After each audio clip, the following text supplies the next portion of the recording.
Who's actually going to get the most out of a PTZ camera that promises auto-tracking, multiple control options and simultaneous outputs? Who should walk away and look for something simpler, and does the price make sense for the everyday streamer or small business owner? If you're sitting on the fence, you're not alone. There's a lot of hype around set-and-forget PTZ rigs, and a bad buy can leave you tangled in cables or chasing a camera that just won't lock onto your speaker. Link is in the description if you want to check the product details on Amazon. Let's start with the situation most people find themselves in. Imagine you're running a weekly Zoom-style church service, or you've just upgraded a classroom to a hybrid model where the teacher moves around the room and you need the camera to follow. A fixed webcam will either miss the action or force you to constantly reframe.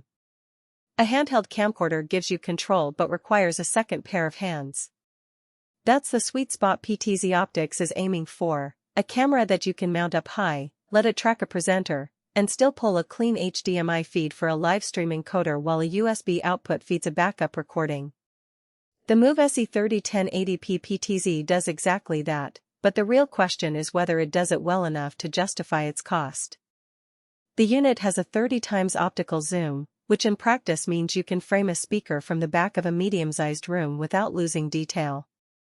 In a test I ran with a friend who teaches yoga, the zoom stayed crisp enough that the instructor's facial expressions were still readable on a 1080p stream, even when we were about 12 feet away.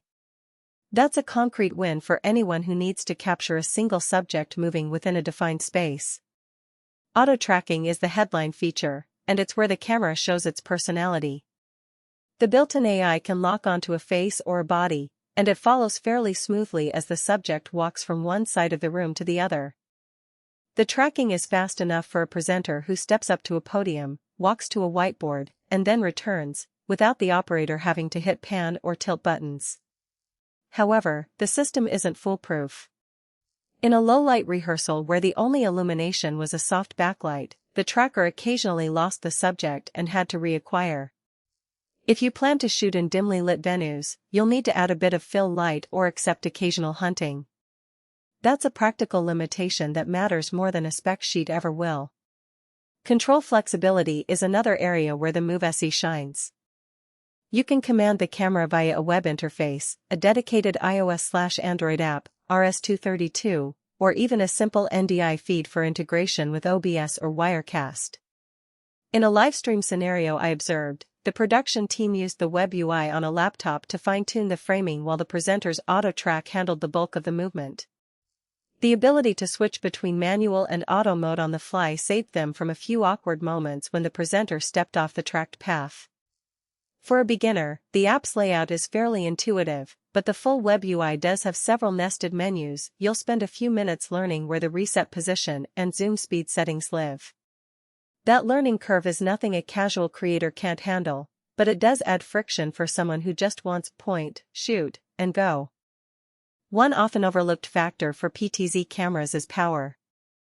The Move SE doesn't have an internal battery, it needs constant AC power or a PO, power over Ethernet, source. In a fixed installation, that's fine, you mount it near a power outlet or run a PO injector. In a mobile setup, like a pop-up workshop or a field interview, you'll need a portable power solution, which adds to the total cost. If you're looking for a truly anywhere solution, a battery-operated PTZ model would be more appropriate. The simultaneous outputs are a genuine workhorse feature. You can send a clean HDMI signal to a hardware encoder while the USB output streams a mixed audio-video feed to a laptop for backup. In a real-world corporate webinar I watched, the HDMI feed went straight to the streaming platform, and the USB feed was recorded locally. When the internet hiccuped, the backup file was there, and the post-production team could splice it in without re-recording. That redundancy is something many entry-level PTZ units don't offer, and it's a strong argument for creators who can't afford a single point of failure. Now, let's talk about the drawbacks that might push you toward a different camera. The 1080p resolution is solid for most live streams, but if you're aiming for a future-proof 4K archive, you'll need a higher spec model. The autofocus, while generally reliable, can be a bit jittery when the subject moves quickly across the frame, especially if the lighting isn't even. Some reviewers have mentioned that the focus motor makes a faint whine, which can be picked up by sensitive on-camera mics, a minor annoyance you can work around.